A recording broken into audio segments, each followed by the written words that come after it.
Hello everyone, and welcome to A Better Tomorrow. Today we are going to learn about 3 ways toxic positivity is ruining your life. Let's begin!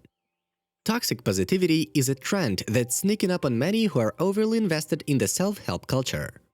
It is the tendency to brush off our struggles and just focus on the positive. You may experience it as a pressure to feel grateful and happy. Alternatively, you're tempted to tell others that they shouldn't worry or that everything happens for a reason when their life is falling apart. Toxic positivity drives us away from addressing the source of our struggles. It usually comes from a good intention. By being positive, we just try to keep ourselves and others happy. But ultimately, this doesn't serve anyone. Here's the thing about dealing with problems. Regardless of whether they are personal or global, we have to call them by their names if we want to solve them. Forcing yourself to be happy when you aren't won't solve anything. In fact, it can be downright harmful. Here are 3 ways in which toxic positivity makes your life harder, not easier. 1. Toxic positivity creates unnecessary suffering. Toxic positivity means denial of certain experiences, especially some emotional states. We easily label anger, jealousy, or resent as negative emotions. And you don't want any negativity in your life, right? So you pretend that you don't feel these things. At first, you only do it occasionally, then you incorporate that enthusiastic, negativity-free persona into your routine way of being. You may also encourage people around you to let go of negativity. Look for the bright side, it could be worse, and be grateful for what you have are just a few examples of what you may say. The intention behind it is noble, but what those phrases really do is deny you and others the right to feel hurt, angry, or sad.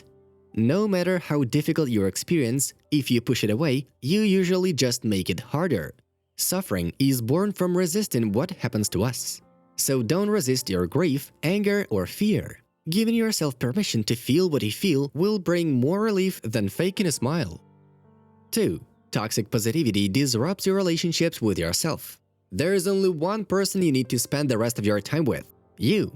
No matter how much you try, there is no escaping this truth. Knowing that, why not do everything in your power to treat the person in the mirror as your best friend? This isn't possible if toxic positivity is driving your life. When you reduce your self-image to someone who should always be happy, you stop seeing yourself for who you really are. Your relationship with yourself becomes shallow and inauthentic. Your self-love is conditional and depends on whether or not you measure up to arbitrary standards. One example of how this happens is on social media, particularly the visual-driven platforms like Instagram, Pinterest, or Snapchat. They encourage a disconnect between who you are on the inside and what you show on the outside. By curating your life into a collection of images for display, you send a message to yourself. This is who I should be and how I should look to feel worthy. When you don't measure up, you start believing you need to fix yourself. This way, self-love, i.e. the ability to be your own best friend through the good and the bad, becomes unattainable. 3. Toxic positivity undermines your relationships. Being falsely positive harms not just yourself, it also undermines your most important relationships. At first, these may seem counterintuitive. You would think that your friends and coworkers appreciate a person who is always smiling. You may be holding yourself back from telling them about your problems. This way, you think you display your best self to them. But such an approach can easily backfire. It may sound strange at first, but bear with me. Your relationships benefit when you're transparent about your struggles. Why? First of all, people can feel it when you are dishonest. Fake positivity doesn't hide your real state. Even if your friend or partner doesn't notice it consciously, on some level they will sense that something is off in the way you interact with them. Maybe your body language isn't coherent with the positive talk pouring out of your mouth, maybe it's the tone of your voice, or a grimace here and there which gives away that, deep down, you are not happy at all. It is obvious that dishonesty doesn't support your relationships. But there is another reason toxic positivity hinders your connection with others. By avoiding to mention your struggles, you close off one proven way in which people build bonds. That way is self-disclosure. There are numerous studies showing that disclosing vulnerable, personal information is key to fostering trust and feelings of closeness. But you don't even need science to understand that. Simply imagine being in the company of someone who never speaks about their weaknesses, bad days, or failures. They always keep a happy face and talk about how amazing their life is. They also tell others to just be positive and always look for the bright side.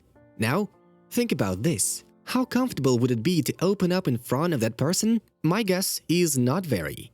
The way we relate to others is by identifying similarities in our experience. When you go through a difficult time, it brings relief to hear that someone had struggled with that too. On the contrary, people who appear flawless usually don't seem like they could understand you. That is why toxic positivity is detrimental to relationships. Of course, it doesn't mean that from now on, you should only talk about your problems. This is not healthy either. But remember that disclosing your vulnerability makes you more relatable. And that is how relationships form, through relating to and understanding each other. If not toxic positivity, then what? The alternative to toxic positivity is self-compassion. Self-compassion is the capacity to be at peace with your feelings regardless of what they are. It is the inner capacity of relating to yourself with acceptance. It's ceasing to chase tomorrow's happiness in favor of enjoying this very moment. If you want to find self-compassion, experiment. Check how it would feel not to be positive and to admit your struggles instead. Maybe you can say to yourself, yeah, there are parts of my life that suck right now, but that doesn't mean that all of it sucks. You can enjoy being alive no matter how many problems you have. You don't need to cover them up with toxic positivity. Not during the pandemic, not at any other time. Instead, you can repeat after Carl Jung, I'd rather be whole than good. Thanks for watching, and if you enjoyed this video, be sure to hit the subscribe button so you don't miss when we upload fresh content.